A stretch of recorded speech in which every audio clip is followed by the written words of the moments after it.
Hey folks, it's the FrugalPrepper Mobile. I haven't driven this in a couple of months. This is the Buick that I bought for $400, and I had to put a transmission in it and stuff, but she's been a pretty good car. But I got her out today because I have to take my mom to the doctor, and this is an easier car for her to get in and out of. She's old. And last time I drove this, it was burning a little oil, and I was like, I'm gonna have to look at that, and I kind of forgot about it. This thing was huffing oil out of the front valve cover gasket. It was 3 quarts low, and it was pouring it out down here in the corner and leaking on this exhaust manifold and smoking. It was really huffing it out of there. So I got a valve cover gasket. I'm gonna replace it. Just one of them things, you know. My cars break down too. But I got the valve cover gasket groove cleaned out. Here's the old one. I mean, it doesn't look that bad, but you can definitely tell it just wasn't sealing. So I got me a new Felpro and some new grommets. I'm gonna put that on there, put it back together. I done scraped it off pretty good with the gasket scraper.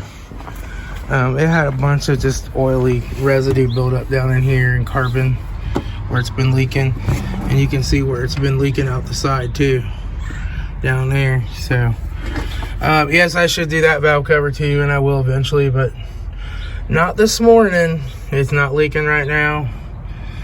I just got to get her going. I don't want to have to tear, you know, you got to tear a lot more stuff off to get to that one. So I'm doing this one. Luckily it's the easy one that was leaking, and then we'll get on the road.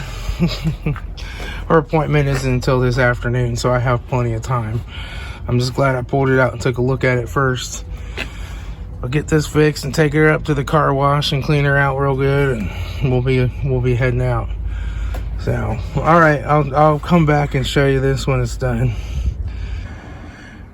I don't know if you can see this, but how rounded this is. Right, it's nice and rounded, so it stands up tall and put pressure on it.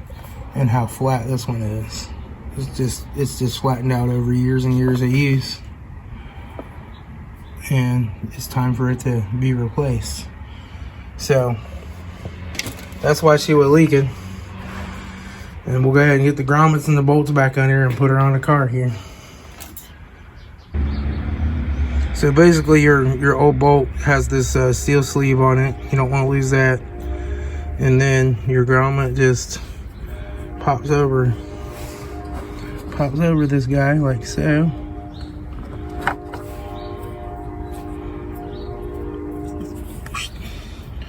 And then you can put her back in there, and then you can tighten her down.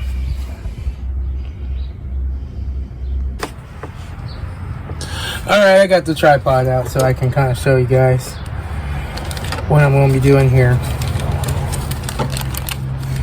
But what I like to do is get these first two started down here on the bottom first. Just because they're kind of hard to get to. So I kind of set my grommets up, and I kind of put these two in the bottom here first. And really, this one here on the inside is kind of hard to get to too, so we'll go ahead and do that one. And then we'll just set her down in there.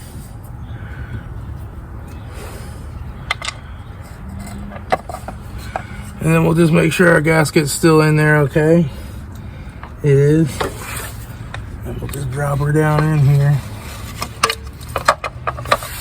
I can peel back that wire loom. There we go. And then we can just kind of start with our little socket extension here.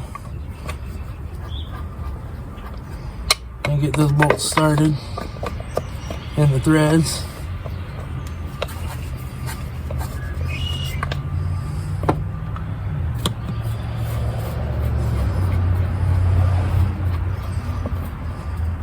And then we're basically just ready to do the rest of these.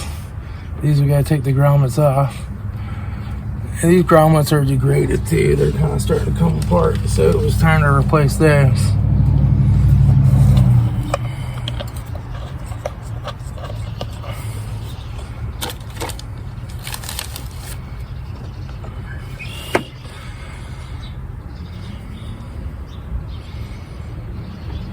Come on. That one's hanging on there. There you go.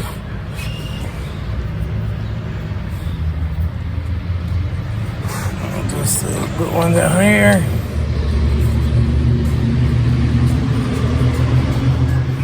We've got one more. Now the grommets, you can buy a single valve cover gasket, which I did because mine's kind of tight right now. I didn't want to buy the 2-pack, and they're about the same price, buying them individually or whatever. But the grommets only come in a full, whatever this is, 6-pack, 12-pack. So there's 6 per valve cover. So I'll just make sure I save them grommets for when I do the back one.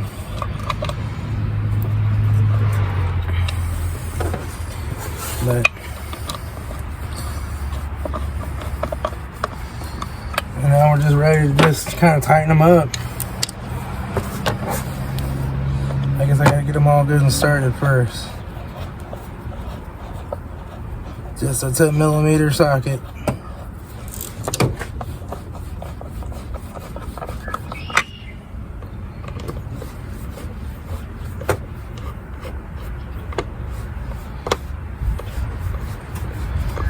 And I gotta kind of push down on them to get them good and started.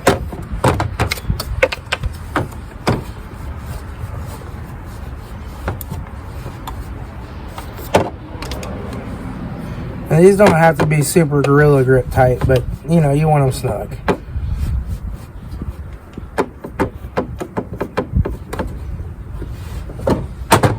And this one I gotta get it started here. There it goes.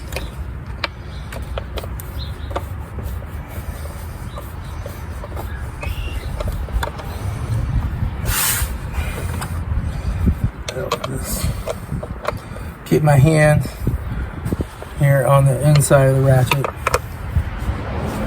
so I don't put it clear out here. You know, I put it down here inside so I don't over torque stuff. Kind of acts as a built-in torque limiter.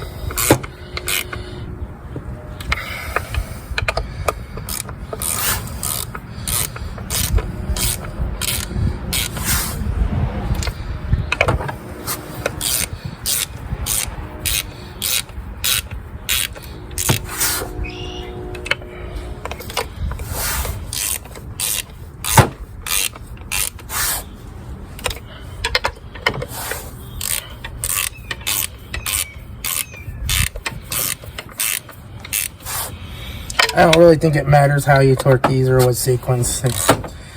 I kind of just try to spread them out and randomize it a little. Then I'll just go back over and check them all.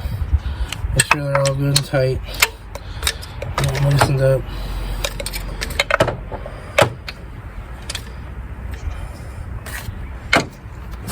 Get the wire up out of the way. Okay. And we just got to put our little wire and loom here back in. Oop, let me move you around. There we go. So we just gotta kind of put this little spark plug wire and loom back into place.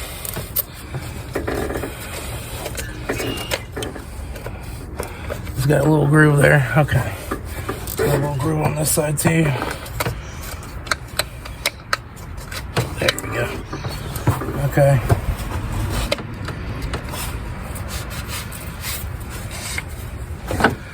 Alright, now we're ready to start her up and see if she leaks.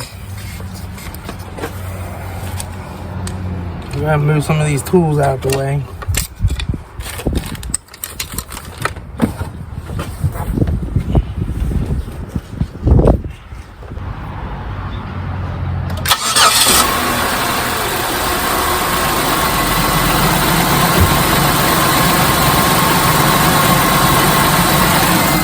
Alright, so now I'm just going to let her run and see if she leaks any oil and starts smoking again. She might still have a little bit that she has to burn off, but we'll see. Alright, I'll let her run for a while, and just about to run out of gas. I go put some gas in her. But she's not burning any more oil. She's sealed tight, so that makes me happy. So now I can go take this to the car wash and wash it off and get some gas in it. And it should be ready to go. Alright, I'll talk to y'all later. It's Tom, your Frugal Prepper.